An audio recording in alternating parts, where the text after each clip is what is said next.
Today I'm going to show you how to make some bunting. Here are the things that you'll need.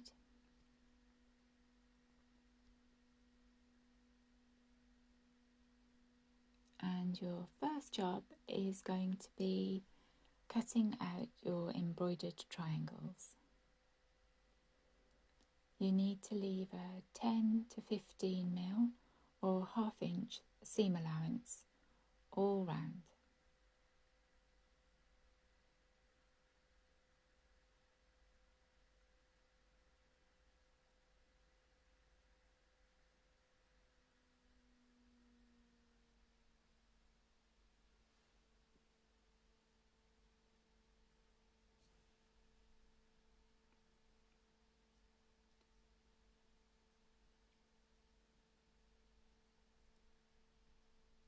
You now need to pin your triangles to your backing fabric, and they need to be right sides together.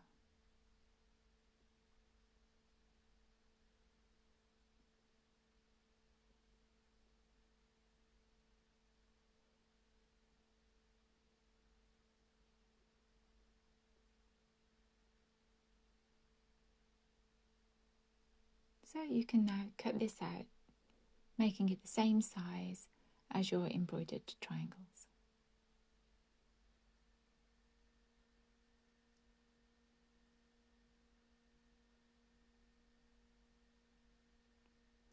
Now you need to sew these together. And you've got 2 rows of basting stitches at the top. Start your stitching just below the second row down from the top, just inside the basting stitches. So just in this corner here.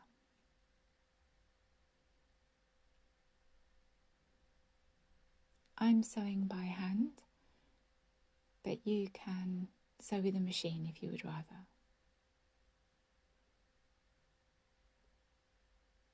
I'm just using back stitch and sewing just inside that row of basting stitches.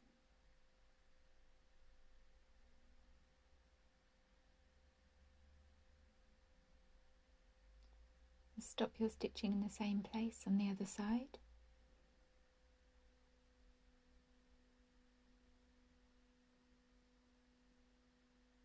And leave the top unstitched.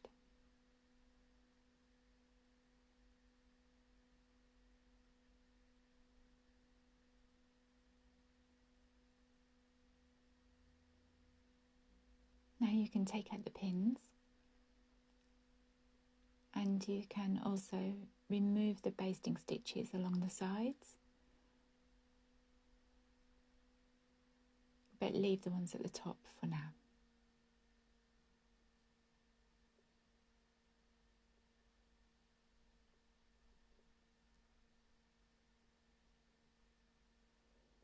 Now you need to trim the top off your triangle, and you're cutting on the top row of basting stitches directly along that line.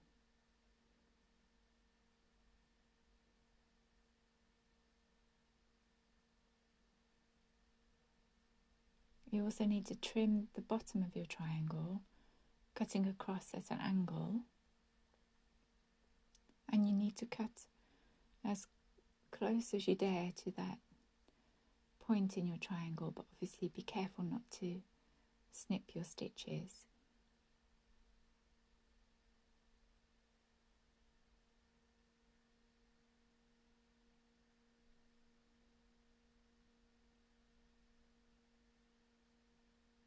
I'm also just going to trim my sides down a little bit. Now you can remove the last row of basting stitches at the top.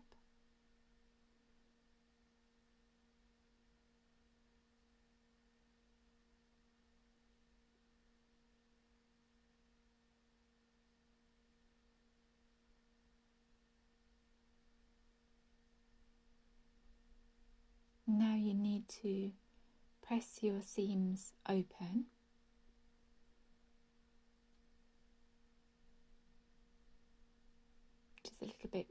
fiddly, but it helps to make your triangles neater when you turn them right side out.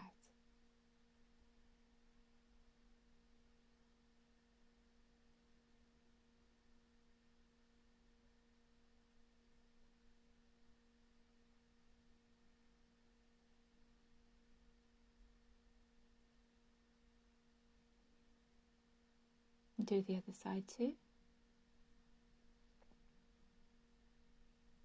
And now you can turn your bunting right side out. So gently just pull it through, and you might find a pencil is useful,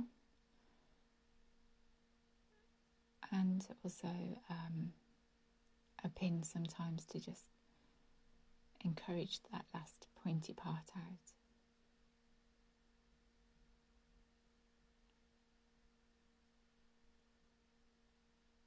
Just snip off the two little triangles that will have appeared at the top.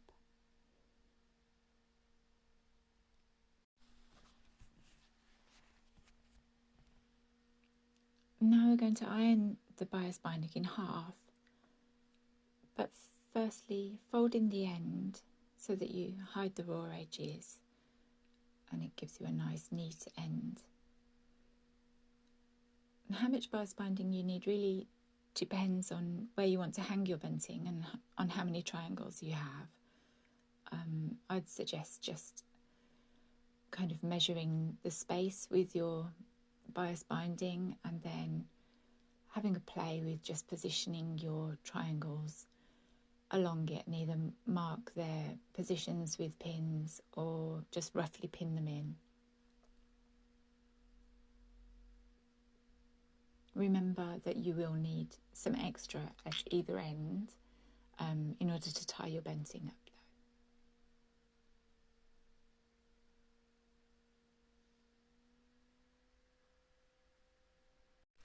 So I'm going to roughly mark on here where I wanted my triangle to be.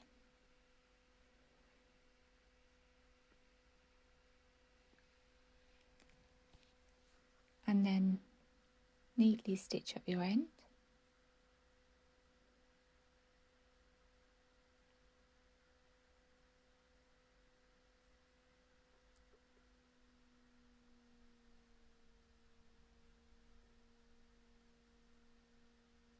And then, because this will be seen from both sides, I'm just going to use a single running stitch.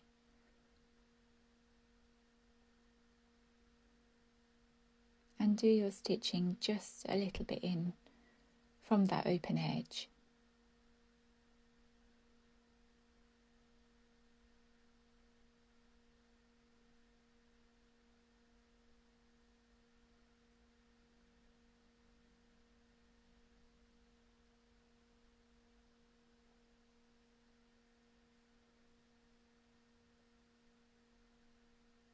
So just about a quarter or a third of the way in.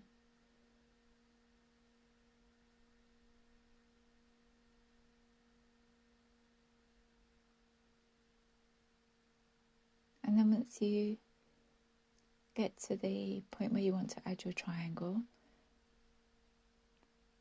pop it into the fold. Make sure it's tucked right in, and then pin it into place.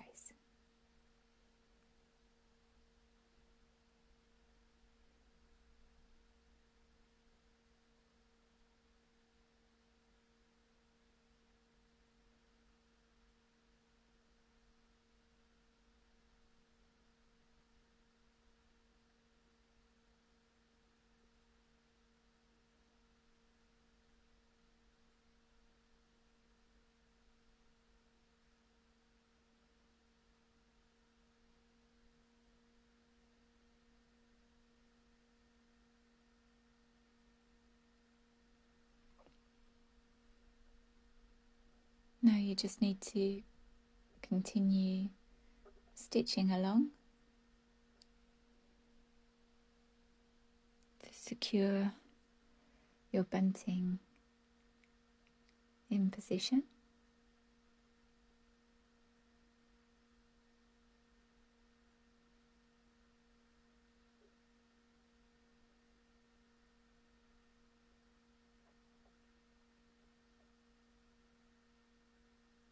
It's a bit tougher to stitch now because it's a bit thicker, especially on the seam of the triangle.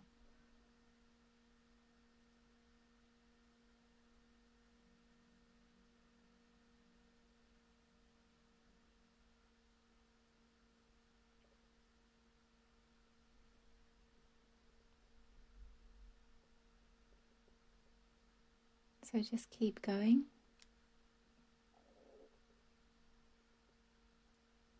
Stitching all the way across. And just repeat this process until you've used up all your triangles.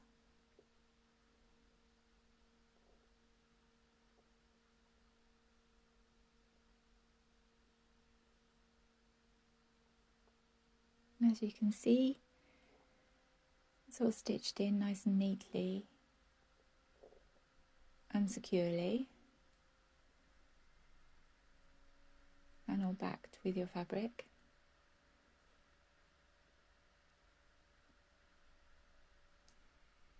And you're done.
How much bias binding you need will depend on where you want to hang your bunting and then how many triangles you have to, of course.